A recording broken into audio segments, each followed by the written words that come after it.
करुणा के कारण और उन आश्चर्यों के कारण जो मनुष्य के लिए करता है उसका धन्यवाद करें। तो आज हमें परमेश्वर का धन्यवाद करना है। हम ये सॉन्ग गाएंगे आभारी आत्मा।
हृदयामध्ये परमेश्वर पिता प्रभूजी आमच्या विचाराच्या परे जाऊन तू काम करणारा आमचा प्रभू आहेस परमेश्वर पिता. आणि तू काम करतोस प्रभू एका पिताप्रमाणे, एका आईप्रमाणे, एका मित्राप्रमाणे प्रभूजी तू आमच्या सोबत असतोस परमेश्वर पिता. आणि प्रभूजी तो अधिकार प्रभूजी तू दिलाय प्रभू आम्हाला. आम्ही तुझ्या नावाला धन्यवाद करतो परमेश्वर पिता. आमची काही लायकी नाहीये परमेश्वर पिता, आमची हैसियत नाहीये प्रभू, पण पिता तू आम्हाला तिथे उपस्थित करतो परमेश्वर पिता. तू हे जीवन तू आम्हाला दिलेस परमेश्वर पिता. आणि प्रभूजी आम्ही तुझ्या नावाला धन्यवाद करतो प्रभू. आम्ही तुला काही नाही देऊ शकत प्रभू, आम्ही शून्य आहोत पिता. और आमच्या स्तुतीला आणि आमच्या धन्यवादाचा स्वीकार करतो परमेश्वर पिता. धन्यवाद आहे परमेश्वर, आपके नाम को उजाला प्रभु, आपके नाम को धन्यवाद हो पिता परमेश्वर, क्योंकि आपने हमसे इतना प्यार किया पिता परमेश्वर. हमसे कोई प्यार नहीं करता परमेश्वर, आपको हमारे हर एक जरूरत को आप पूरा करते परमेश्वर. इसलिए आपको कोटि कोटि धन्यवाद देते परमेश्वर. धन्यवाद धन्यवाद.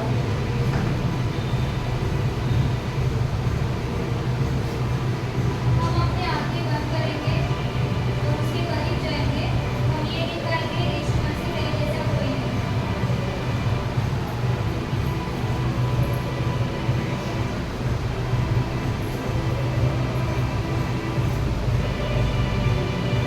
यीशु मसीह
बढ़ाया प्रभु। हम प्रभु तेरे नाम को धन्यवाद देते प्रभु। प्रभु तेरे जैसा ना कोई है ना कोई होगा परमेश्वर। प्रभु तेरे नाम की महिमा हम अपने जीवन में सदा करना चाहते परमेश्वर। प्रभु हमारे मुख से हमेशा तेरी महिमा होती रहे, तेरी बड़ाई होती रहे परमेश्वर। प्रभु हम तेरे नाम को ऊंचा उठाते रहे परमेश्वर। पिता परमेश्वर तूने हमसे ऐसा प्रेम किया कि प्रभु तूने अपना इकलौता पुत्र हमारे पापों के लिए दे दिया परमेश्वर, कि प्रभु हम बचाए जाए। हम पिता परमेश्वर अंधकार में थे, हम भटके हुए थे पिता परमेश्वर, आपने हमें नया रास्ता दिखाया, नया जीवन दिया परमेश्वर। प्रभु आप हमें सच्चाई के मार्ग पर लेके चले। प्रभु आप हमें नया जीवन दिए, नई रोशनी दी पिता परमेश्वर। पिता परमेश्वर हम उस तरह भटके हुए थे कि हमारा क्या मार्ग होगा, हमारा कैसा जीवन होगा परमेश्वर। जब आपने हमें छुआ, जब आपने हमारा हाथ पकड़ा, तो प्रभु हम आपके साथ अपने मार्ग पर चलने लगे। हमारे जीवन की हर एक तकलीफ मिटने लगी परमेश्वर, क्योंकि परमेश्वर वो आपने हमारे लिए हमारे पापों को सह लिया परमेश्वर। प्रभु हम धन्यवाद देते राजा, सच में पिता परमेश्वर धन्यवाद राजा।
मेरी आज यही प्रार्थना है कि प्रभु हर एक परिस्थिति में मेरे जीवन का राजा तू है, मेरे जीवन का ताबा तू है परमेश्वर। प्रभु और कोई व्यक्ति नहीं और कोई वस्तु नहीं प्रभु, लेकिन केवल तू मेरे जीवन में राज्य करे। आपके नाम को महिमा देते परमेश्वर। और मैं प्रार्थना करती हूँ समय आपकी उपस्थिति से हम सबको बंद कर।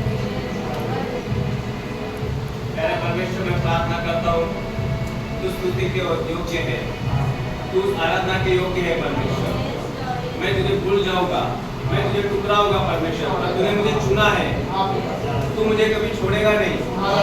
तूने अपना वचन परमेश्वर पूरा किया है परमेश्वर। और फिर से एक बार परमेश्वर हमें मौका दिया है कि आपके चरण आने के लिए, आपके साथ बैठने के लिए, आपके साथ बातचीत करने के लिए परमेश्वर आपने फिर एक बार हमें मौका दिया है। इसलिए आपके नाम को धन्यवाद करता हूँ परमेश्वर।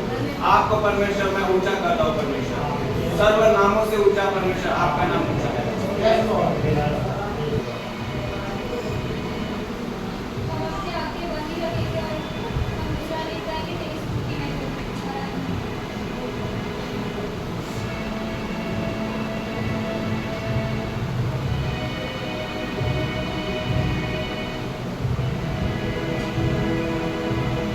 तेरी स्तुति मैं करूं, आराधना करूं दिल से,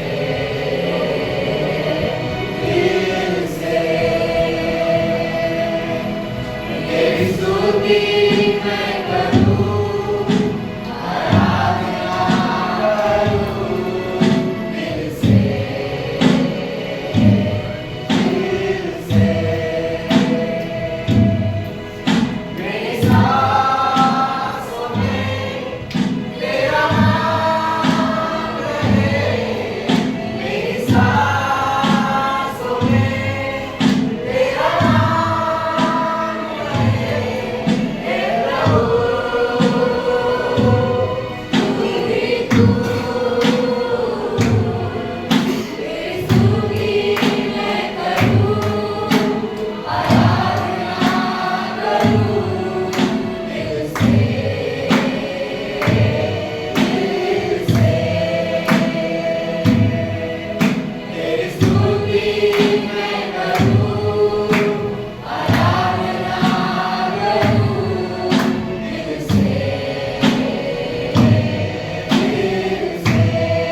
परमेश्वर पिता जैसे दाऊद वचन संहिता में कहता है कि हे प्रभु मेरे मन को जांच दे।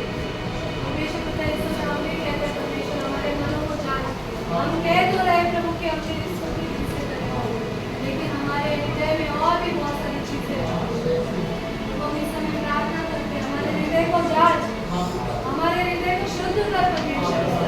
प्रभु हम सब पापी है परमेश्वर, हम हर दिन फंसते हैं परमेश्वर, हर दिन पाप करते हैं, लेकिन आज हमारी यही प्रार्थना है कि प्रभु आप हमारे हृदय को जांचे परमेश्वर, हमें एक शुद्ध मन दे परमेश्वर, हमें एक शुद्ध मन दे परमेश्वर, हमारे हर एक गुनाहों की माफी तू दे परमेश्वर, हमारे हर एक पाप का हम पश्चाताप करते हैं प्रभु, और आप हमें क्षमा कीजिए प्रभु, हमें शुद्ध हृदय दीजिए, और हम कहते हैं प्रभु कि हम तेरी स्तुति दिल से करते हैं, दिल से करते हैं। इस समय शांत उपस्थिति में खड़े हैं।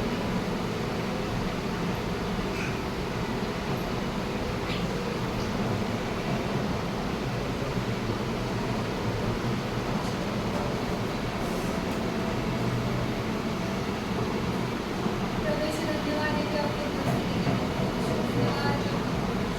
प्रवेश आगे का सारा समय शांत रहा है। किसी की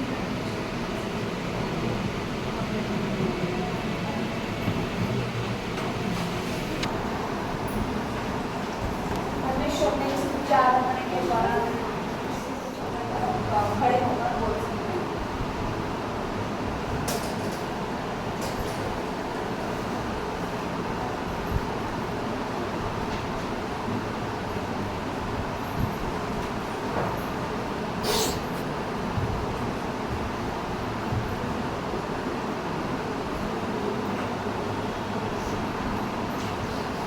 परमेश्वर ने स्तुति आराधना के द्वारा किसी को छुआ है, किसी को बच्चों बोल सकते हैं खड़े होकर या बैठकर।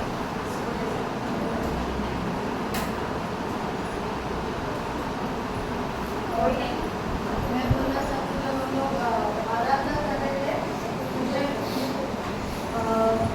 3 बातें परमेश्वर ने बताई। सबसे पहले परमेश्वर ने हमको 10 आज्ञा है, 10 आज्ञा परमेश्वर ने उसमें दिखाई, और उसका जो 5वां आज्ञा है जिसमें लिखा है तू किसी के विरुद्ध झूठी साक्षी न देना। तो आज का जो आराधना मुझे लग रहा था ज़्यादातर प्रभु पश्चाताप के बारे में बता रहा था। ये हम सब के लिए, मेरे लिए भी है कि अगर हमें किसी के विरुद्ध में झूठी साक्षी दी है तो हमें पश्चाताप करना बहुत ज़रूरी है और माफी मांगना जरूरी है। 10 के 10 आज्ञा हमारे लिए बहुत जरूरी है। दूसरा चीज़ मैंने देखा, इरेजर देखा, जो बच्चे लोग पेंसिल से लिखने के बाद मिटा देते हैं ना, इरेजर, तो कह रहे कि वो हमारे सारे पापों को मिटा देगा, लेकिन वो ऐसे नहीं जब हम बिना बोले हमारे पाप को, हमारे पापों को हमें कबूल करना है, उनके सामने आना है, और हर एक पाप हम सबको याद है कि हमने क्या किया है, हमें क्षमा मांगना है, तो वो हमारे हर एक पापों को मिटा देगा। तीसरा चीज़ मैंने देखा, दाऊद को मैंने बोला भी कि भजन संहिता में दाऊद कहता है कि हे प्रभु मेरे हृदय को जांच कर जान दे और मुझे एक शुद्ध मन दे, है ना। हमारे किसी के पास भी शुद्ध मन नहीं है। जब भी हम आराधना करते हैं, प्रभु के सामने आते हैं, जरूरी नहीं कि हम अच्छे हृदय से आते हैं, एक शुद्ध हृदय से आते हैं। हमारे हृदय में बहुत सारी चीज़ें, बहुत सारी गड़बड़ी रहती है, वही लेकर हम परमेश्वर के सामने आते हैं। लेकिन दाऊद के इस भजन के द्वारा प्रभु हमें कह रहे हैं कि हमें शुद्ध मन लेकर परमेश्वर के, अगर हमारे हृदय में किसी के प्रति कड़वाहट है, किसी के प्रति द्वेष है, या किसी के प्रति गुस्सा है, नाराजगी है, तो पहले हमें उससे समझाना, फिर परमेश्वर की हमें आराधना करनी, नहीं तो फिर हमारी आराधना पूरी नहीं है। और एक चीज़ मुझे ऐसा लगा जब हम आराधना कर रहे थे कि मेरे जीवन का राजा केवल परमेश्वर होगा। हमारे जीवन का राजा बहुत सारा राजा, वो राजा भैया नहीं, बहुत सारे राजा हमारे जीवन में राज करते हैं ना, सही बात है ना। हमारे जीवन में, हमारे हृदय में बहुत सारे राजा को हम लोग ने स्थान दिया जो राज करते हैं, लेकिन परमेश्वर कह रहा है कि हमारे जीवन का राजा केवल प्रभु होगा। कोई हमें और कोई मुझे भी स्तुति आराधना के समय में परमेश्वर एक बात बता रहा था कि मैं तेरा हाथ कभी नहीं छोड़ूंगा। मेरे को यही सब सुनाई दे रहा था, इसलिए मैं परमेश्वर को और कोई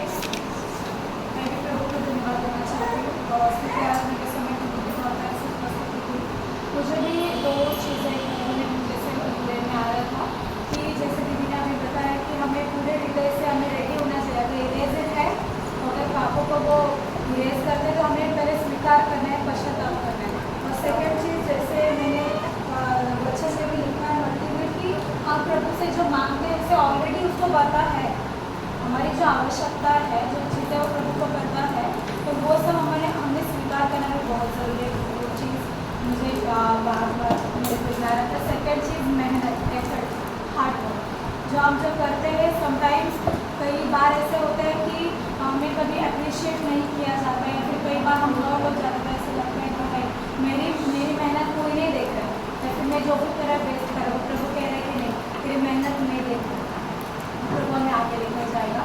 ये बात भी है। और कोई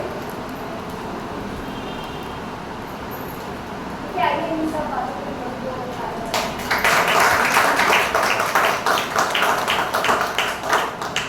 परमेश्वर ने इस हफ्ते के दौरान किसी को चंगा है, दाखिला के लिए, तो आप बोल सकते हैं।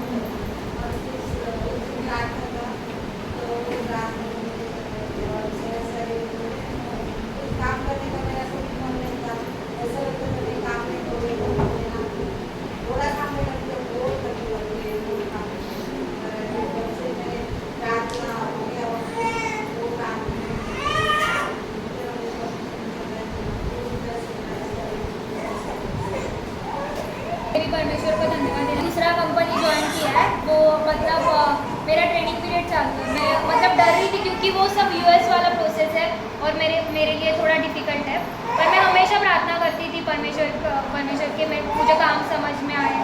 तो थर्सडे के दिन मेरा मैनेजर बोला कि आप जल्दी कैच कर रहे हो और हमें 1 मंथ लगा था ये प्रोसेस समझने के लिए, आप जल्दी कैच कर रहे हो, इसलिए मैं परमेश्वर का धन्यवाद देती हूँ कि हमें मैं परमेश्वर को धन्यवाद देता हूँ कि अचानक की प्रार्थना की तो मैच भी उसका बुखार उतर गया, तो मैं इस बात के लिए परमेश्वर को धन्यवाद देता हूँ। तो धन्यवाद देता हूँ कि लास्ट 27 को मेरे हाथ में ना ब्लड आया था, बहुत सारा वो डार्क हो गया था, तो उसके लिए मैंने भैया से प्रार्थना कराया था, 2 साइंटिस्ट ने भेजाए थे, तो उसके 2-3 दिन बाद मेरा आँख सही हो गया था। मैं इस बात के लिए परमेश्वर को धन्यवाद देता हूँ। हर एक चीज़ों में, और एक धन्यवाद देना चाहते कि लास्ट संडे जो अपना मीटिंग था चंगाई का, वो बहुत अच्छा था। वो जो अंकल ने प्रार्थना किया बहुत अच्छा लगा और बहुत बातें सीखने के लिए मिला। और उस दिन मेरा छुट्टी नहीं था, पर मैंने छुट्टी लिया और मन था, मुझे लगा कि दूसरे दिन जाकर क्या होगा, क्या मुझे सुनना पड़ेगा, पर ऐसा कुछ भी नहीं हुआ। सब अच्छी तरीके से वैसे और कोई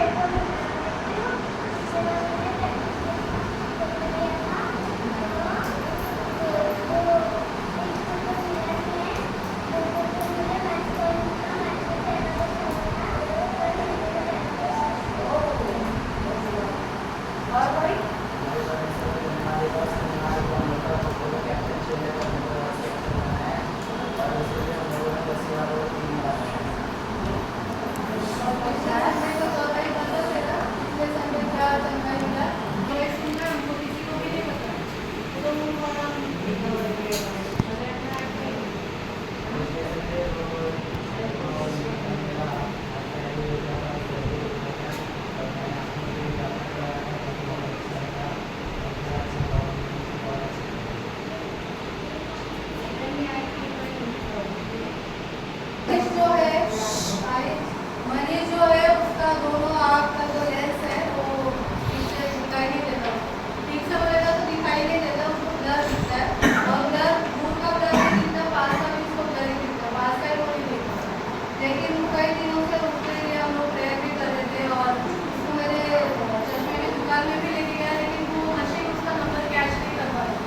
उधर से वापस इधर आने का था।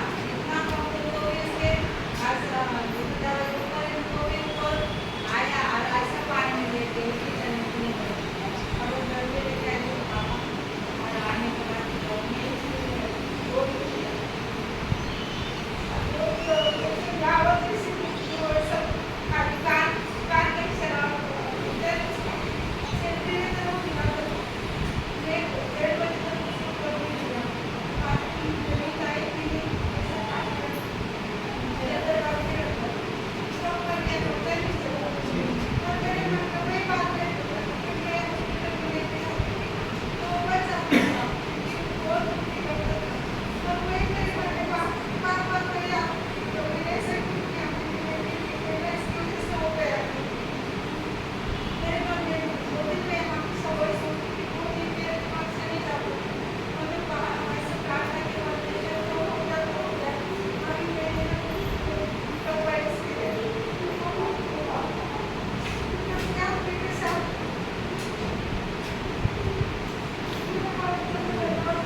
आशीष बोल पटकन बोलो।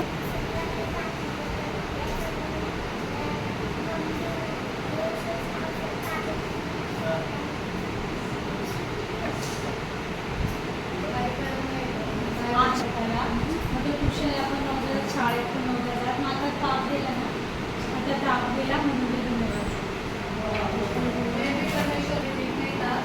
फ्राइडे से मेरे को बहुत सर्दी हो गई और कंटिन्यू छींक आ रहा था और छींक के मेरे को चक्कर आने लगा और कल मेरे को फीवर था रात को और मैं सोच रही थी आज हम लोग ऑनलाइन मिलेंगे, लेकिन मैंने बोला प्रभु मेरी इच्छा है ऑनलाइन, लेकिन तेरी इच्छा है वो पूरा करो। और मैं प्रभु को धन्यवाद देती हूँ। अभी मेरे को आज भी पेट भी ठीक नहीं आया सुबह से और कल भी तब मैं थोड़ा और कोई हो सकता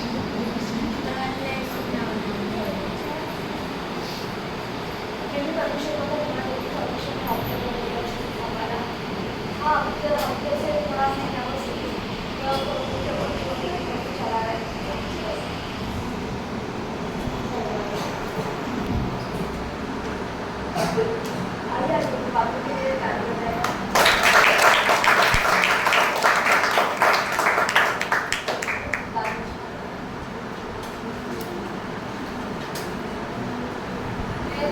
सूचनाएं पढ़ती हूँ, सूचनाएं देती हूँ।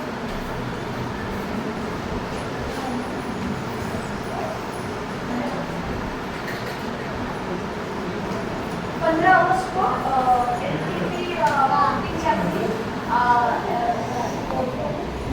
पुलावा में तो सुन रहे सभी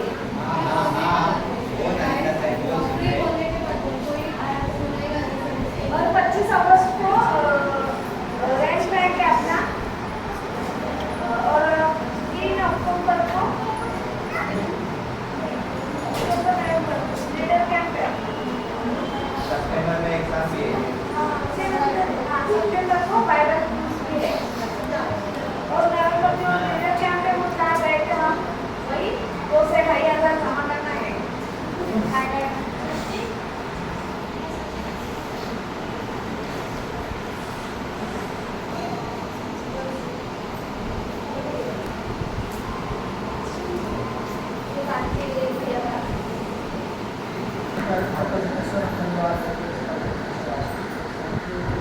हम प्रार्थना करते पिता परमेश्वर इस दान दशमांश के लिए जो जिन लोगों ने दिया है प्रभु उनको भी आशीष कर पिता परमेश्वर जिन्होंने नहीं दिया पिता परमेश्वर उनको भी आशीष दे पिता परमेश्वर को वो और देने वाले बन सके पिता परमेश्वर हम मांगते पिता परमेश्वर ये जो दान दशमांश है प्रभु अच्छे हाथों में जाए पिता परमेश्वर और पिता परमेश्वर इसके द्वारा पिता परमेश्वर गरीब लोग और पिता परमेश्वर जिनको जरूरत है पिता परमेश्वर उनकी सेवा में ये आ सके हम प्रार्थना करते हैं यीशु मसीह के नाम से आमीन।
आगे धन्यवाद यीशु के नाम से।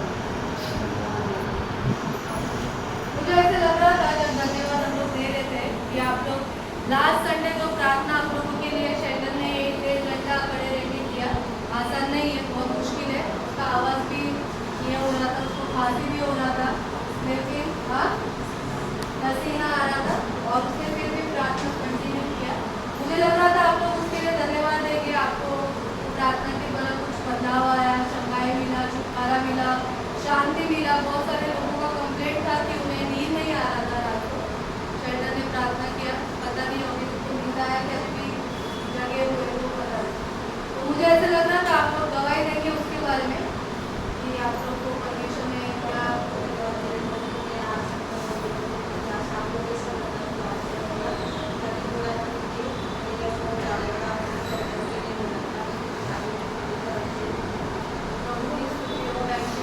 मुझे भी जब शेल्टर घर पे आया, मेरा ये हाथ काफ़ी दिनों से हाथ का तकलीफ है, थोड़ा ज़्यादा काम हो जाएगा तो हाथ बहुत दर्द होता है। लेकिन जिस दिन शेल्टर ने मैंने प्रार्थना किया घर पे आने के बाद, तो उसी समय उसी क्षण परमेश्वर ने मुझे चंगा किया और उसने मैं प्रभु को धन्यवाद दिया। तो हम आगे बढ़ेंगे। आज का जो मेरा विषय है चंगाई के ऊपर ही है। मैं किसी से बात कर रही थी, तब हम लोग ऐसे बात करते, ज़्यादातर मैं जब किसी से बात करते हम लोग बाइबल के वचन के ऊपर हम लोग डिस्कस करते हैं। मैं मेरे बात मुझे क्या समझ में आया मैं बताती हूँ और सामने वाला बंदा उसको उस वचन से क्या समझ में आया वो बताता है। तो इससे क्या होता है, मेरा जो समझ है उनका जो समझ है पता चलता है कि परमेश्वर उस वचन से क्या बताता है। तो चंगाई के बारे में जब हम लोग बात कर रहे थे, मैं एक भाई से बात कर रहे थे, तो उन्होंने बोला कि चंगाई जो है ये वरदान नहीं, चंगाई वरदान नहीं, चंगाई निर्भर है हमारे विश्वास के ऊपर। चंगाई निर्भर है हमारे विश्वास पर, मानते हैं चंगाई हमारे विश्वास के ऊपर निर्भर है। जो हम विश्वास करेंगे कि परमेश्वर ने मुझे चंगा किया है, वो चंगाई प्रभु हमारे जीवन में देगा। अगर हम विश्वास नहीं करेंगे, शक करेंगे या फिर 50-50 होगा तो वो चंगाई हमारे जीवन में कभी नहीं आएगा, मरते दम तक नहीं आएगा। लेकिन आप लोग ने देखा होगा, आप सभी लोग बाइबल पढ़ते हैं, बहुत सारा बाइबल में वचन है जहाँ पर यीशु मसीह ने बोला जा तेरे विश्वास ने तुझे जा तेरे विश्वास ने तुझे। परमेश्वर ने ये नहीं बोला मेरे पास चंगाई का दान है, मैंने प्रार्थना किया तुझे चंगाई मिली है, चुपचाप चला जा, नहीं बोला। यीशु मसीह ने बोला कि जा तेरे विश्वास ने तुझे चंगा किया। और एक कहानी है जहाँ पर हम देखते हैं, जहाँ पर एक लकवा का रोगी रहता है और उसके 4 दोस्त रहते हैं। वो रोगी का तो विश्वास नहीं होता, बट वो 4 दोस्तों का विश्वास होता है कि यीशु मसीह चमत्कार करेगा और यीशु चंगाई देने वाला परमेश्वर है। और उन्होंने उसको छतरी से नीचे छोड़ा और यीशु मसीह ने उसको नहीं बोला, उसने यीशु मसीह ने उसको क्या बोला, तेरी खाट उठा और चल। और उन 4 दोस्तों को बोला कि तुम्हारे विश्वास के द्वारा उसको चंगाई मिली और उसको बोला फिर से पाप नहीं करना। उसके पाप के कारण वो बीमारी में था, लेकिन यीशु मसीह ने बोला कि इनके विश्वास के द्वारा इसे चंगाई मिली। तो बहुत सारा चंगाई का हम बाइबल में देखते हैं, बहुत सारा वचन है। आज का मेरा जो विषय है छोटा विश्वास छोटी चंगाई, बड़ा विश्वास बड़ी चंगाई। छोटा रिचार्ज मारते हो आप लोग, हाँ, एक फोन कॉल में पैसा खत्म है ना। बड़ा रिचार्ज मारेंगे तो बहुत देर तक बात कर सकते हैं। तो अगर हमारा विश्वास छोटा है तो हमें छोटा चंगाई मिलेगा। उसका उदाहरण मैं बताऊंगी। पिछले संडे जब हम लोग चंगाई का प्रेयर कर रहे थे तो आशा करके एक दीदी आई थी विश्वास के साथ उनके यहाँ से, और उसका जो था इधर से नीचे तक पैर का उसको दर्द हो रहा था और वो नया विश्वासी, वो चुना विश्वासी थी, वो प्रभु में अभी आ रही है, वो सीख रही है। तो उसके लिए प्रार्थना किया, जैसे प्रार्थना किया उसी समय उसको चंगाई मिली। मैंने देखा कि रिजुदा उसको कैसे चलाकर लेकर आ रही थी, लेकिन जब उसके लिए प्रार्थना किया उसे उसी समय चंगाई मिली और वो जाकर अपने सीट में जाकर बैठ गए। थोड़ी देर के बाद शायद उसके मन में शक आया रहेगा, वापस में चल पाऊंगी, अभी मैं घर पे कैसे जाऊँ, मैं चल पाऊंगी कि पता नहीं, मुझे नहीं पता उसका देखा उसको। और थोड़ी देर के बाद उसे फिर दर्द शुरू हो गया। जो चंगाई 10 मिनट पहले मिली थी फिर से वो वापस चंगाई एक रोग में, एक बीमारी में बदल गई और फिर से उसको दर्द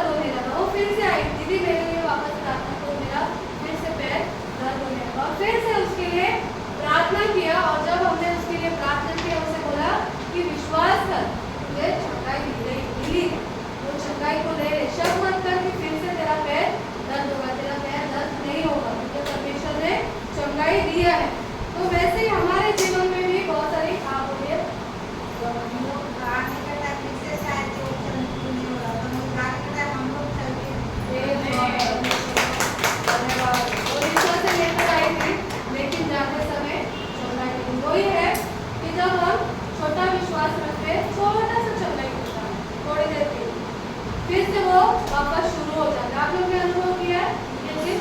जब आप लोग प्रार्थना करते हैं थोड़ा देर आराम मिलता है, वापस वो करती होता है, लेकिन जब आप पूरा विश्वास करते हैं तो परमेश्वर बड़ा चंगाई प्रभु देता है। इसलिए यीशु मसीह ने कहा कि तुम्हारा विश्वास राई के दाने के समान होना चाहिए। दाना छोटा है लेकिन पूरा हरा है, इसमें मराठी में बोलते हैं पोकळ नहीं है ना, राई का दाना पोकळ नहीं होता। पोकळ को हिंदी में क्या बोलते हैं? पोकला नहीं होता है ना, हरा सा रहता है, हरा। और राई का पेड़ बहुत बड़ा आता है। सिर्फ छोटा सा विश्वास भरा हुआ पूरा हृदय से हमें विश्वास करेंगे तो हमें बड़ा चंगाई मिलेगी। हमारे यहाँ पे भी बहुत सारे लोग हैं जिन्होंने बड़ा विश्वास किया, उन्हें बड़ा चंगाई मिला, और जिन्होंने छोटा विश्वास किया उन्हें थोड़ी देर के लिए मिला और फिर से वो बीमारी शुरू हुई। तो कुछ वचन मैं इस समय पढ़ूंगी, आप लोग को भी आप लोग पढ़ सकते हैं। तो प्रीति दीदी आप निकालो यशाया 38:1।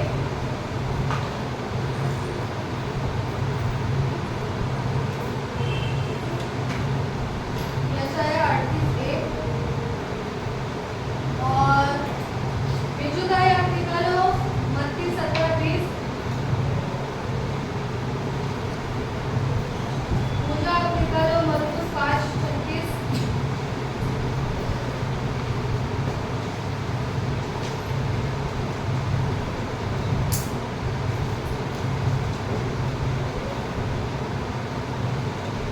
अनीता आप निकालो निर्गमन 15:26।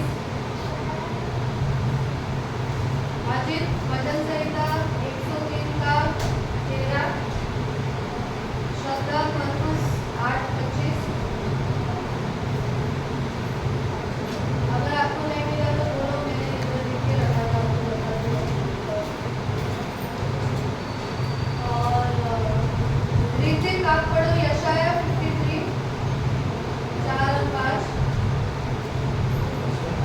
यशाया 53 4 और 5।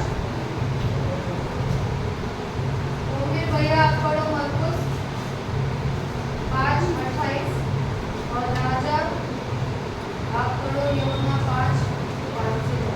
मैं फिर से बोलती हूँ, प्रीति दीदी यशाया 38:1, विजुदाई मत्ती 17:20, पूजा मरकुस 5:36, अनीता निर्गमन 15:26। निर्गमन दूसरा पुस्तक है, उत्पत्ति के बाद तुरंत निर्गमन आता है। निर्गमन 15:26 और अजित भजन संहिता 103:13। श्रद्धा मरकुस 8:25। ऋतिक यशाया 53 4 और 5। मिला आपको? ओमिर भैया मरकुस 5:28 और राजा यूहन्ना 5:5 से 9। तो हम पढ़ेंगे यशाया 38:1। उन दिनों में हिजकिय्याह ऐसा रोटित हुआ कि वह मरने पर था, और आमोस के पुत्र यशायाह नबी ने उसके पास जाकर कहा, यहोवा यूं कहता है, अपने घराने के विषय जो आज्ञा देनी हो वह दे, क्योंकि तू न बचेगा मर भी जाएगा। यहाँ पे कौन आकर उसको बोलता है? यशाया नबी। यशाया नबी आकर हिजकिय्याह राजा को बोलता है, ये विश्वास है, देखो हाँ, ये विश्वास है। वो आके उसको बोलता है, तू अपने घर के लोगों को बुला ले, हाँ, और जो तेरे को बोलना है बोल दे। मतलब भाई मेरे जाने के बाद ये करो, मेरे जाने के बाद वो करो, है ना, ऐसे बोलते हैं ना। अगर किसी को पता है कि उसका मृत्यु नजदीक है तो वो लोग बोलते हैं, बिल भी बनाते हैं कोई लोग कि मेरे मरने के बाद मेरा ये सब इसके बाद। तो यशाया नबी हिजकिय्याह के पास जाकर क्या बोलता है? अपने घर के लोगों को बुला ले और उनको जो करना है वो करने के लिए बोल दे, क्योंकि तू नहीं बचेगा, तू मर ही जाएगा। वहाँ पर लिखा है, मेरे ट्रांसलेशन में लिखा है,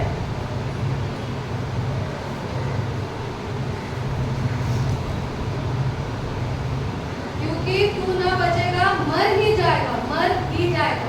मर जाएगा नहीं लिखा, मर ही जाएगा, मतलब फुल गारंटी था उसको कि वो मर जाएगा। ये विश्वास है। ये कौन था?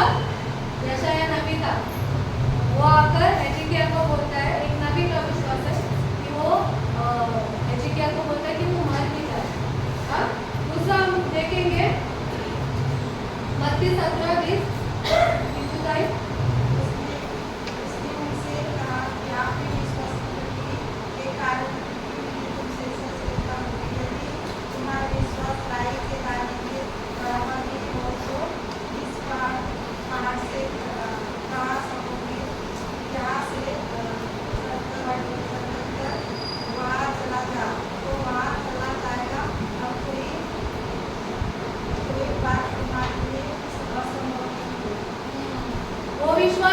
कि तू मर ही जाएगा।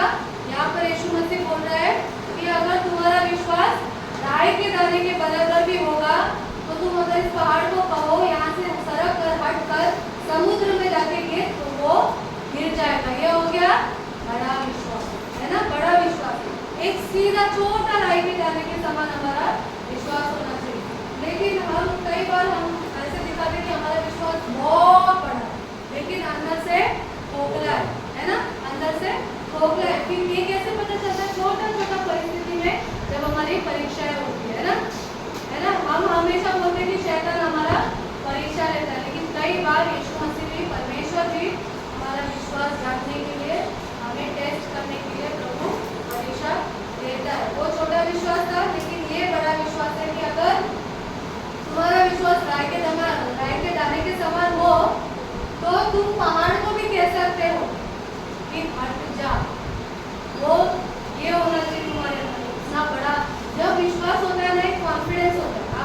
आप लोग को बहुत सारे लोग यहाँ पर काम करते हैं, अच्छे अच्छे पोस्ट पे काम करते हैं बहुत सारे जन, लेकिन कई बार क्या होता है जब हमारे सीनियर आ जाते हैं तो हमारा थोड़ा सेल्फ कॉन्फिडेंस, आत्मविश्वास थोड़ा हिल जाता है ना। अरे मैं सीनियर है, मेरा मैनेजर है ना, थोड़ा हिल जाते हैं, है ना। लेकिन अगर हमारे अंदर विश्वास है, ठीक है वो सीनियर है लेकिन परमेश्वर ने मुझे उनके अंडर रखा है और वो मेरे अधिकारी है, लेकिन मैं भी कम नहीं हूँ। परमेश्वर ने भी मुझे बुद्धिमान, होशियार, टैलेंटेड बनाया है, वो भी मैं उनके साथ। एक आत्मविश्वास होना बहुत जरूरी है। तो जब हमारे अंदर वो विश्वास होता है अपने आप हमारा रवैया चेंज होता है। ये देखो दो चीज़ है, एक तो है आत्मविश्वास, ठीक है, और एक है ओवर कॉन्फिडेंस, ज़्यादा विश्वास।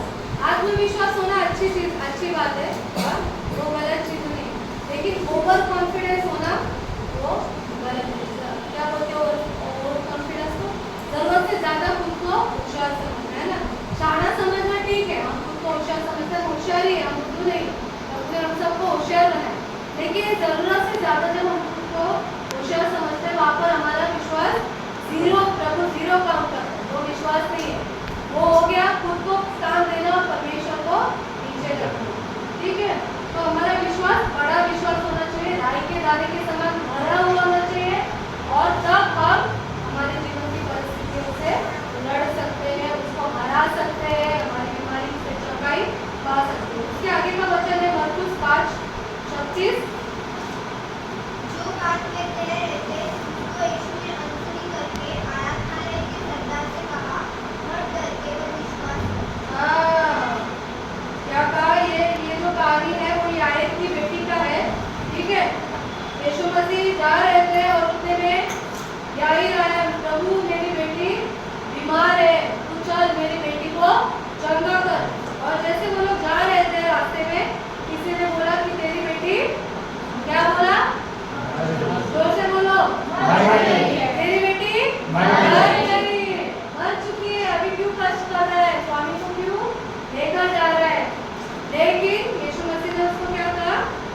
जो वचन पूजा ने पढ़ा, जो बातें वे कह रहे थे उसको यीशु ने क्या किया?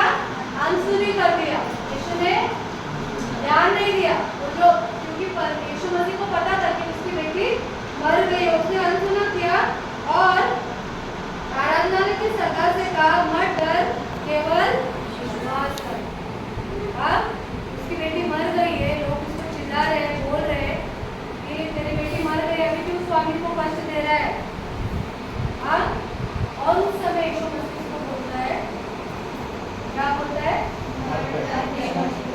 बहुत कठिन है ना, कोई मर गया किसी का अपना, और यीशु मसीह वहाँ पर बोल रहा है कि विश्वास कर, मत डर, है ना। ये एक विश्वास यीशु मसीह ने उसने इसलिए बोला ताकि उसका विश्वास बढ़ जाए, उसका विश्वास, जो विश्वास से वो यीशु के पास आया था कि मेरी बेटी मरने पर है, स्वामी तू चल, वो विश्वास लेकर आया था। उसको पता था कि यीशु उसकी बेटी को स्वस्थ करेगा, चंगा करेगा, मरने से बचाएगा, लेकिन लोगों के बोलने के कारण, जो परिस्थिति वहाँ पर निर्माण हुई और लोगों के शब्दों के कारण उसका विश्वास घट न जाए, और यीशु वहाँ पर चमत्कार तो करेगा, लेकिन अगर विश्वास घट गया तो शायद नहीं हो पाएगा, है ना। उसका विश्वास घटे ना, इसलिए यीशु ने उसको बोला डर मत डर, विश्वास रख। किस पर विश्वास रख? परमेश्वर पर, मुझ पर विश्वास रख, अपना विश्वास बनाए रख। और उसके बाद हम सबको पता है कि उसकी बेटी क्या हो गई? जिंदा हो गई। वो घर में भी गया, तभी सब लोग रो रहे थे। उसकी बेटी जब मर गई सब लोग रो रहे थे। यीशु मसीह ने कहा सिर्फ तू ही अंदर आ जा और अपना दरवाजा बंद कर। और यीशु मसीह ने सिर्फ उसको बोला बेटी उठ जा, और वो उठ गई। और यीशु ने बोला इस घर के अंदर जो हुआ किसी को मत बताना, हाँ किसी को मत बताना। तो ये हो गया खुद के विश्वास को हमें बढ़ाने की बात। हमारे खुद के विश्वास को बढ़ाने की बात। हमारे जीवन में बहुत सारी समय ऐसे मुश्किल आएगी जहाँ पर हमारा विश्वास कम हो जाएगा, है ना, कम हो जाएगा। बहुत मुश्किल है, बहुत तकलीफ है। यहाँ पे तो ये मर गई, हमारे जीवन में भी मरने का परिस्थिति हो जाएगा। लेकिन तब यीशु मसीह हमें बोलता है मत डर, विश्वास रख, अपना विश्वास बनाए रख, अपना विश्वास बनाए रख। ईसीजी किस किस से ईसीजी निकाला है? मैंने निकाला था जब मेरे को तकलीफ हुआ, है ना। और देखा भी होगा पिक्चर में, तो आप लोग देखते हो ना बहुत सीरियल में ऐसा ऐसा होता है, फिर वो आदमी सब देखता है ना, पिक्चर में ऐसे निकालते। तो ईसीजी पहले अगर हमारा हृदय धीरे धीरे ठक ठक ठक ठक कर रहा है तो धीरे धीरे, फिर अचानक पल्स बढ़ गया तो एकदम फिर वापस आओ। तो हमारा विश्वास है ऐसे ऐसे होके ऐसे ऐसे ऐसे जाना चाहिए, वापस ड्रॉप नहीं होना चाहिए। हमारा विश्वास बढ़ते रहना चाहिए, हर दिन हमारा विश्वास बढ़ते रहना चाहिए। मुझे ये 15-20 दिन मेरा विश्वास बहुत बढ़ रहा है। पता है क्यों? क्योंकि बहुत सारे लोग प्रार्थना के लिए फोन करते हैं, अपने कलीसिया के भी, दूसरे लोग भी, फैमिली के भी। और मैंने देखा कि जिसके लिए भी मैं प्रार्थना कर रही हूँ वो व्यक्ति चंगा हो रहा है। ये मेरे लिए बहुत अद्भुत चीज़ है, मेरे लिए बहुत अद्भुत। क्योंकि मैंने कुछ सालों पहले मैंने शेयर किया था, अगर मैं किसी के लिए प्रार्थना करती तो उल्टा हो जाता है। तो इसलिए मैंने प्रार्थना करना, हाँ सच्ची में आप लोग हंस रहे, लेकिन वो मेरे हृदय में किए था कि अरे मैं करूँ कि नहीं। लेकिन थॉमस अंकल का ट्रेनिंग था हमारा सहारा के संस्था में, तो उन्होंने बोला कि विश्वास बहुत जरूरी है। जब आप प्रार्थना करते हो विश्वास बहुत ही जरूरी है कि परमेश्वर ने उसे चाहिए, तो तुम्हारा भी होना चाहिए कि तुम उसके लिए प्रार्थना कर रहे हो, उसका तो होना ही चाहिए, लेकिन तुम्हारा भी होना चाहिए कि जिसके सर पे तुमने हाथ रखा है वो बंदा चंगा हो जाए। और मैंने 15-20 दिन में देखा कि बहुत सारे लोगों को उसी समय चंगाई मिली। मैंने मैं मेरी बढ़ाई नहीं कर रही हूँ, मैं विश्वास के बारे में बात कर रही हूँ कि परमेश्वर अपने विश्वास को कैसे बढ़ाता है, हमारा विश्वास कैसे बढ़ना चाहिए। हर दिन हमारा विश्वास बढ़ना चाहिए। जैसे हम शरीर से बढ़ते हैं, मेरी दोस्त ने कल वीडियो कॉल किया और मुझे बोलते अरे तू मोटी हो गई। मैंने बोला अरे पिछली बार मिली थी तो बोल रही थी पतली हो गई। नहीं तू मोटी हो गई, तेरे गाल वाल अच्छे दिख रहे हैं, अच्छी लगती है। मैंने बोला नहीं यार मेरे को मोटा नहीं हो।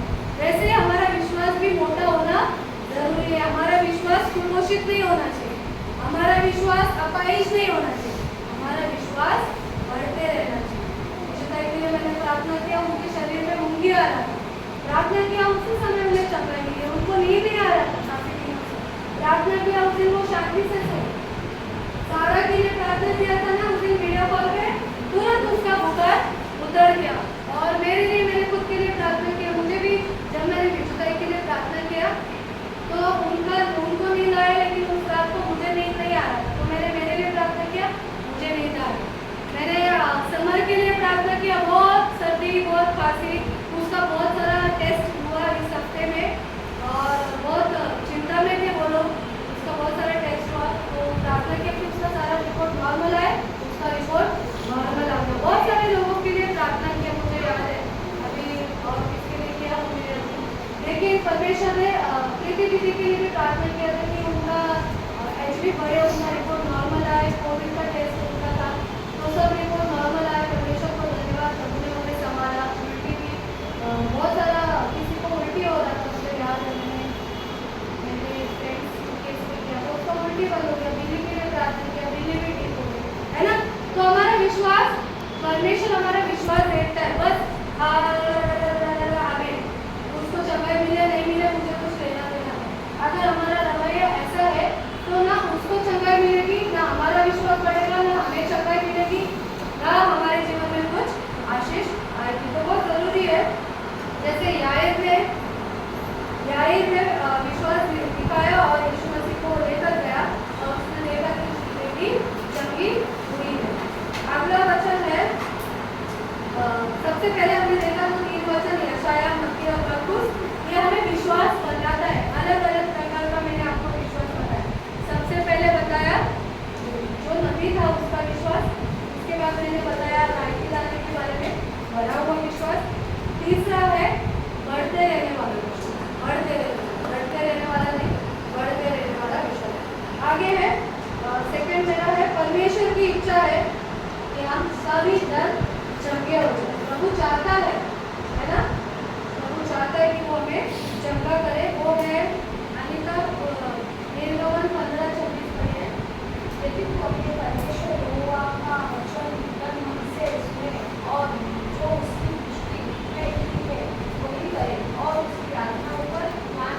कंडीशन आते हैं ना, आते कि नहीं आते? हम यहाँ पर अपना पैसा इन्वेस्ट करते वहाँ पर कंडीशन आते हैं कि अपने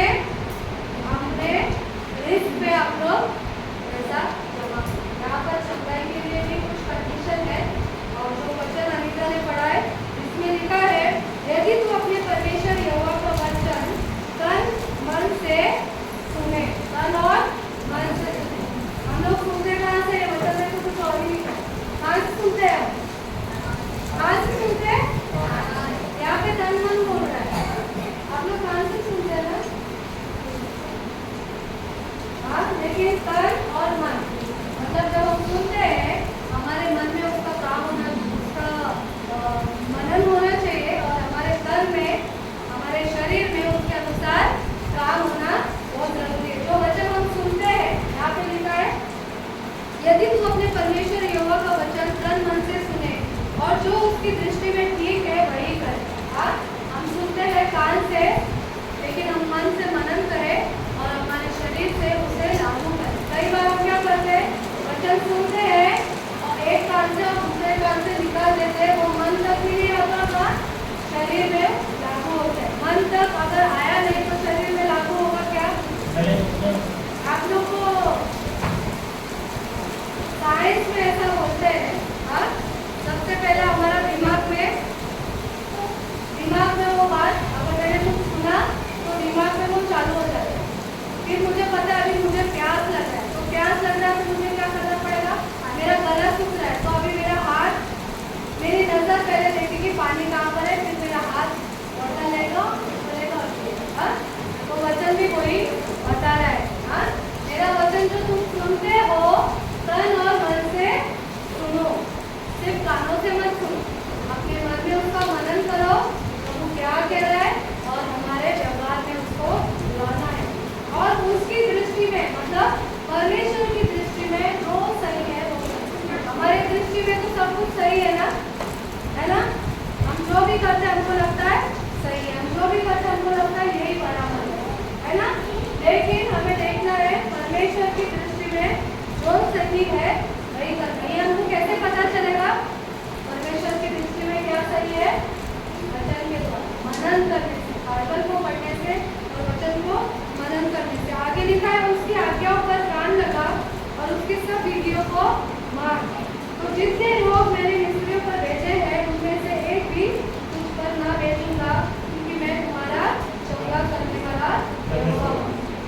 परमेश्वर कहता है कि मैं तेरा चंगा करने वाला यहोवा हूँ। मेरा दूसरा पॉइंट है कि परमेश्वर चाहता है हम सब चंगे हो जाए, वो भी बीमार है चंगे हो जाए। हाँ, लेकिन कुछ कंडीशन है। प्रभु कहता है मेरे बातों को तो सुन, उस पर मनन कर, उसके अनुसार अपना जीवन जी और जो परमेश्वर की दृष्टि में सही है, जो मेरी मतलब परमेश्वर की दृष्टि में सही है वो कर, तो मैं तुझे चंगा करूँगा, मैं कोई रोग तेरे जीवन में नहीं दूंगा। इस समय हम जान सकते हैं क्या चीज़ है, जो क्या रोग है, क्या बंधन है हमारे जीवन में, तो आज भी हम लेकर चल रहे। शायद हम उसके वचन पर मनन नहीं कर रहे, उसकी इच्छा के अनुसार अपना जीवन नहीं जी रहे, या फिर हम उसकी दृष्टि में जो सही है वो नहीं कर रहे, हम हमारी दृष्टी से चल रहे। मला वाटतं हेच बरोबर आहे, मी हेच करतो, मुझे लगता है ये सही है, मैं यही करूँगी, भले ये कुछ भी बोले, मुझे इससे कुछ लेना देना नहीं। अगर हमारा रवैया ऐसा है तो हमारे जीवन में ना चंगाई आएगी, ना छुटकारा और ना आशीष। मुझे सिखाया गया है बचपन से, मेरे संडे स्कूल के टीचर ने, जिनके भी साथ में शिक्षकों में थी, कि हर एक आज्ञा पालन के पीछे एक आशीष होता है। हर एक आज्ञा पालन के पीछे एक आशीष होता है। छोटा छोटा आज्ञा, बड़ा बड़ा आज्ञा नहीं। यहाँ पर आपका संदेश लेना, स्तुति आराधना लेना, ये बड़ा आज्ञा हो, लेकिन छोटी छोटी आज्ञा, झाड़ू मारना, साफ सफाई करना, छोटी छोटी चीज़ों के पीछे भी एक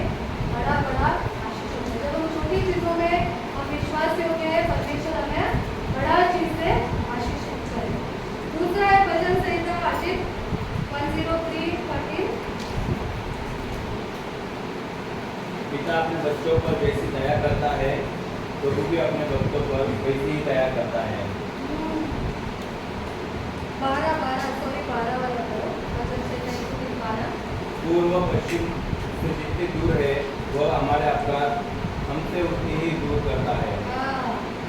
पूर्व से पश्चिम जितना दूर है परमेश्वर हमारे अपराध, हमारे पाप, हमारी बीमारी, हमारा बंधन प्रभु उतना ही दूर करता है। लेकिन जैसे मैंने बोला कुछ कंडीशंस है जो आपको फॉलो करना है और जरूर है प्रभु चाहता है हम सब चंगे हो जाए, हम सब छुटकारा पाए, हमारे जीवन से जो भी बंधन है, जो भी शाप है, पीढ़ियों का शाप है, पीढ़ियों का बंधन है, सब टूट जाए। आगे है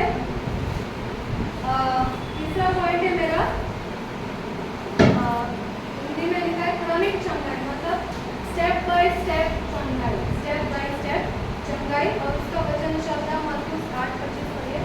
तब उसने फिर दोबारा उसकी आंखों पर हाथ रखे और उसने ध्यान से देखा और चंगा हो गया और सब कुछ साफ साफ दिखने लगा। स्टेप बाय स्टेप चंगाई। हाँ, कुछ कुछ चंगाई होती है जो तुरंत हो जाती है ना। प्रार्थना किया, मैंने विश्वास किया, सामने वाले बंदे ने विश्वास किया, यीशु के नाम से चंगा हो जा, उसी समय चंगाई हो जाती है। कुछ कुछ चंगाई स्टेप बाय स्टेप करनी पड़ती है। मैं जैसे पिछले संडे मनीष के लिए प्रार्थना कर रहा था शेल्डन भाई, और शेल्डन ने पहले प्रार्थना किया, उसने बोला अच्छा लगा, सिर्फ बोला अच्छा लगा, लेकिन क्या अच्छा लगा, उसने बोला, शेल्डन ने पूछा क्या अच्छा लगा, तो उसको समझ में नहीं आया। फिर से उसके लिए प्रार्थना किया, फिर उसको पूछा इस घड़ी में तुमको क्या दिख रहा है, तो बोल रहा मेरे को कांटा दिख रहा है। नंबर दिख रहा है, नहीं दिख रहा है। फिर से शेल्डन ने प्रार्थना किया, अभी घड़ी में क्या दिख रहा है, अभी कांटा भी दिख रहा है और नंबर भी दिख रहा है। स्टेप बाय स्टेप चंगाई, स्टेप बाय स्टेप चंगाई। मुझे याद है पिछले हफ्ते में एक जन से बात कर रही थी और काफ़ी दिन से मैं उन लोगों के लिए प्रार्थना कर रही थी। परमेश्वर ने मुझे कुछ चीज़ें दिखाई उनके जीवन में जो चीज़ है, और मैंने उनके लिए उनको बोला कि जब से मैं प्रार्थना कर रही हूँ मुझे ये चीज़ दिखाई दे रही है, क्या ये सही है? फिर उसने बोला हाँ ये सही है। और फिर मैंने उनके पास पश्चाताप का प्रार्थना कराया, पापों का क्षमा का प्रार्थना कराया, और जिसके विरुद्ध में उन्होंने वो बोला था उसके लिए भी मैंने उनको बोला था लिख के रखो, आपने जो जो बोला है वो लिख के रखो, और उन्होंने वो लिख के रखा और उसके विरुद्ध में हमने प्रार्थना कराया और परमेश्वर ने उसे चंगाई दिया। तो स्टेप बाय स्टेप चंगाई। यहाँ पर जो वचन श्रद्धा ने पढ़ा है मरकुस 8:25 में, जिसमें लिखा वो अंधा था बैतसेबा में, और पहले उसको जब प्रार्थना किया तो उसको ठीक से दिखा नहीं, उसने क्या देखा, उसका पहले वचन में उसको लगा, उसने बोला भी मुझे दिख रहा है कि मनुष्य लोग पेड़ के समान चल रहे हैं। हाँ, उसने मनुष्य को नहीं देखा, लेकिन पेड़ के समान कोई तो चल रहा है, पेड़ चल रहा है, उसको लगा। फिर यीशु मसीह ने फिर से उसके आंखों पर हाथ रखा और प्रार्थना किया, और उसके बाद यीशु ने उसको पूछा तो उसको सब दिखाई देने लगा। तो स्टेप बाय स्टेप चल रहा है। ठीक है, आगे है ऋतिक यशाया 53 4 और 5, जोर से पढ़वा। नीचे उसने हमारे लोगों को सह लिया और हमारी नींद को उठा दिया, तो भी हमने उसको परमेश्वर का मारा पिता को पड़ा हुआ समझा, परंतु वह हमारे लिए अपराधों के कारण घायल किया गया, वह हमारे अधर्म के कामों के कारण कुचला गया, हमारी शांति के लिए उस पर काटना पड़ी कि उसने तोड़े खाने से हम लोगों को चंगा हो जाए। तो ये जो वचन है चंगाई जो है प्रभु सबको चाहते हैं कि सभी चंगाई मिले, लेकिन कई बार हमारे जो पाप है, हमारे जो पाप है, हमारे जो अकेलापन है, जिद्दीपन है, कई बार इसके कारण हमारे जीवन में चंगाई रुक जाती है। हाँ, प्रभु चंगाई नहीं देता, ताकि परमेश्वर चाहता है कि हम उन सब चीज़ों से निपटा ले। मुझे याद है आई का जो मुंह का कैंसर हुआ था, आई के लिए जब प्रार्थना कर रहे थे तो आई के अंदर अक्षमा था, आई ने बहुत सारे लोगों को अपने जीवन में माफ नहीं किया था। मेरी मम्मी आई के बारे में बात करी तो बहुत सारे लोगों को उन्होंने क्षमा नहीं किया था, और उसके बारे में उसके हृदय में थोड़ा कड़वाहट था, थोड़ा गुस्सा था ना, गुस्सा भी था, राग कड़वाहट था, और उन्होंने बोला था कि मैं इनको कभी माफ नहीं करूँगी। लेकिन वचन हमें कहता है, तो प्रभु की प्रार्थना है कि हे पिता, है ना,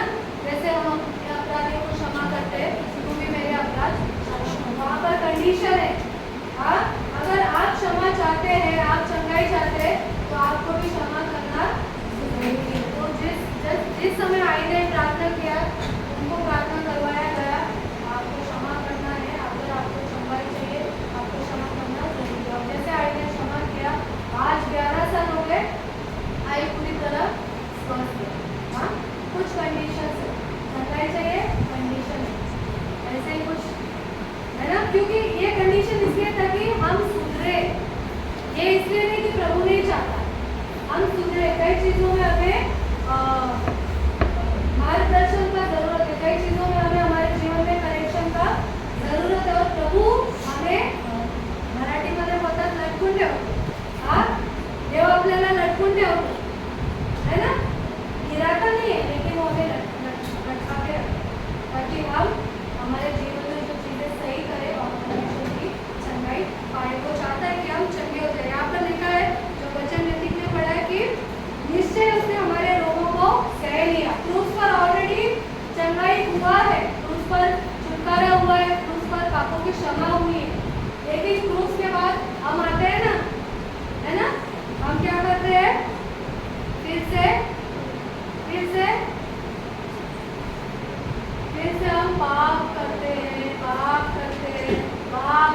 चंगाई ऑलरेडी मिल गया, लेकिन जब हम पाप करते हैं उस चंगाई को परमेश्वर फिर से अपने पास ले लेता है. परमेश्वर हमें इंतजार कराता है तब तक जब तक हम उसका पश्चाताप ना करें, हम क्षमा ना मांगे और वो हमें क्षमा करे. आगे लिखा है, परंतु वह हमारे अपराधों के कारण घायल किया गया, वो हमारे अधर्म के कामों के कारण कुचला गया. हमारी ही शांति के लिए उस पर ताड़ना पड़ी कि उसके कोड़े खाने से हम लोग चंगे हो जाए. हम लोग चंगे हो गए. ऑलरेडी परमेश्वर ने हमें चंगाई दिया है. बड़ा बीमारी से प्रभु ने हमें चंगाई दिया है. लेकिन हमारा हठीलापन, हमारे पाप, हमारा जिद्दीपन, हमारी मनमानी और भी बहुत सारी चीजें जो हमें फिर से उस रोग में फंसा देती है. आगे का वचन हम देखेंगे, मेरे भैया, मत्ती 5:28. क्योंकि वह कहती थी, यदि मैं उसके वस्त्र ही को छू लूंगी तो मैं चंगी हो जाऊंगी. यहाँ पर हम देखते हैं स्टेप बाय स्टेप. वो उसने बहुत वैद्य किए, बहुत डॉक्टर के पास गई. उसको कितने साल से लहू बहने का तकलीफ था? 12 साल लहू बह रहा था. और उसने क्या किया? उसने विश्वास रखा कि बस, उसने प्रार्थना नहीं करा, यीशु मसीह के पास जाकर लाइन में लग के प्रार्थना नहीं करा. उसने बस इतना सोचा कि अगर मैं उसके कपड़े को छू लूं तो मैं चंगी हो जाऊंगी. और उसने वही किया. उसने यीशु के कपड़े को छुआ और वो चंगी हुई. वहाँ पे स्टोरी फिनिश नहीं हुआ, वहाँ पे स्टोरी खत्म नहीं हुआ.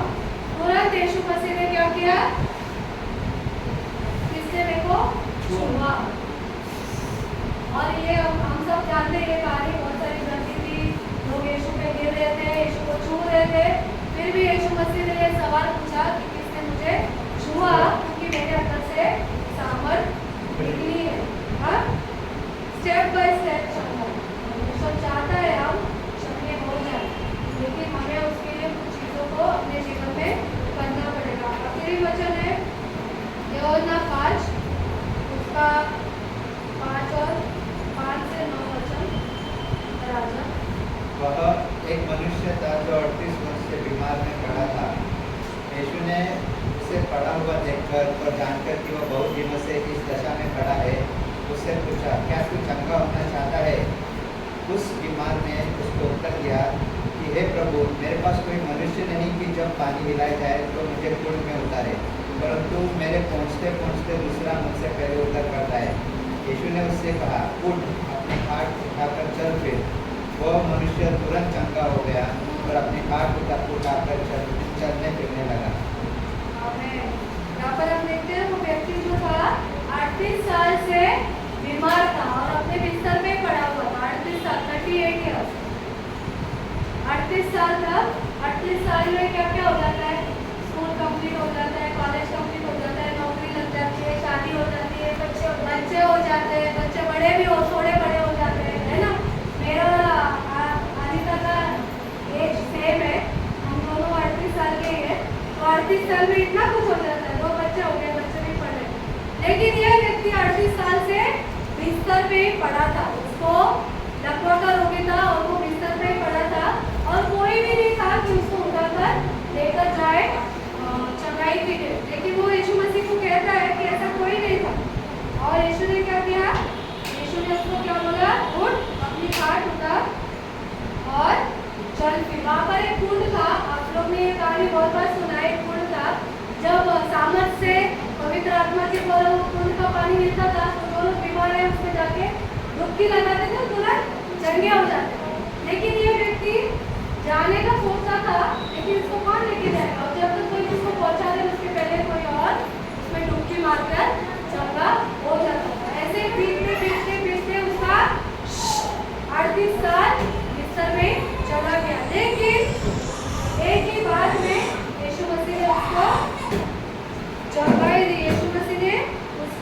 दवाई दी, उसने सब चीज़ बताया, उसने बहुत सारा वैद्य किया, डॉक्टर किया, बहुत सारे लोगों का मदद किया, लेकिन यीशु मसीह के एक ही झटके में यीशु ने उसको चंगाई किया।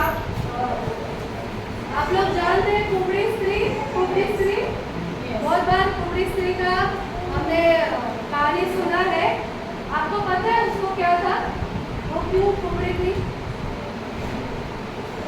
नहीं पता, बहुत बार वचन सुनाई है। उसके अंदर क्या था? दुष्ट आत्मा था। उसके अंदर दुष्ट आत्मा। आज हमारे अंदर भी दुष्ट आत्मा हो सकता है। अगर हमें चंगाई नहीं है, हमारे जीवन में चंगाई नहीं है, हमारे जीवन में छुटकारा नहीं, हमारे जीवन में शांति नहीं, हमारे जीवन में आशीष नहीं, हमारे जीवन में कर्ज है, पैसे है लेकिन पैसे पूरे नहीं होते, बहुत सारी चीजें। कंटिन्यू हमें नींद आता रहता है, हम चर्च में भी आके सोते हैं, हम घर पे भी सोते हैं, हम काम के जगह पे भी सोते हैं, हम बंधन में। हाँ, कुबड़ी स्त्री जो थी उसमें दुष्ट आत्मा था, वो बीमार नहीं थी, उसका शरीर का बीमारी नहीं था, उसके अंदर था दुष्ट आत्मा।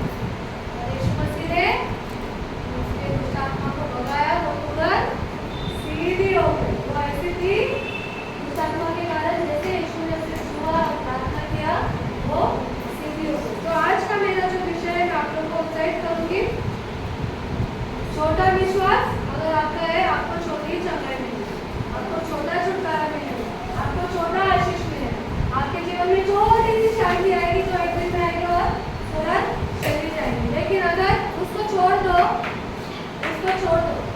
अगर आपका विश्वास बड़ा है तो आपके जीवन में बड़ा चंगाई आएगी। हम देखते हैं लक्ष्मी का भी हमारे पास उदाहरण है।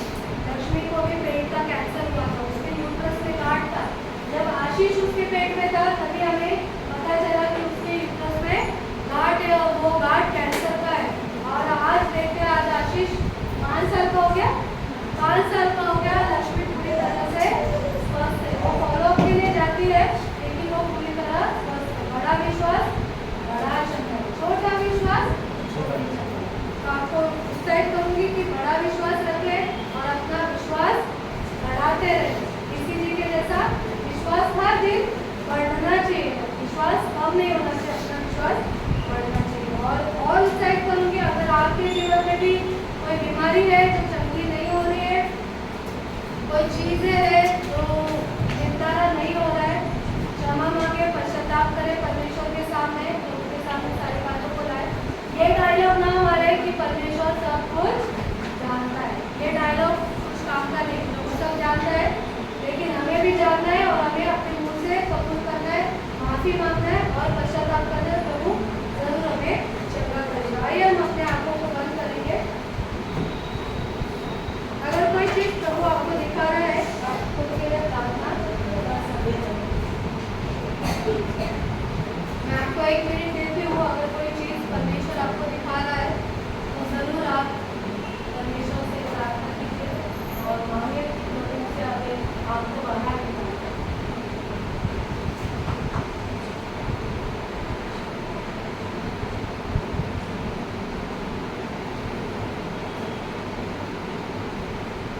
धन्यवाद परमेश्वर पिता, प्रभु हम आपके नाम से धन्यवाद देते, धन्यवाद देते आपके अनुग्रह, आपके दया के लिए परमेश्वर, हम धन्यवाद देते आपके प्रेम के लिए, धन्यवाद देते आपके चंगाई के लिए। इस समय प्रार्थना करते जो वचन हमने सुना है, हर एक को आशीषित कर प्रभु, आपने विश्वास करने वाले को इस वचन के द्वारा कुछ भविष्यवाणी दी है, कुछ चीज़ें बताई है जहाँ पर हमें बदलना है, हमें स्वीकार करना है, हमें पश्चाताप करना है और आपकी चंगाई को हमें स्वीकार करना है, अपने विश्वास को बढ़ाना है। तो इस समय प्रार्थना करते हर एक को आशीषित कर प्रभु, हर एक के साथ बना रहे प्रभु, हर एक का विश्वास बढ़ता रहे, कम न हो परमेश्वर, कोई भी परिस्थिति हो, हर एक का हमारा सबका विश्वास बढ़ता रहे।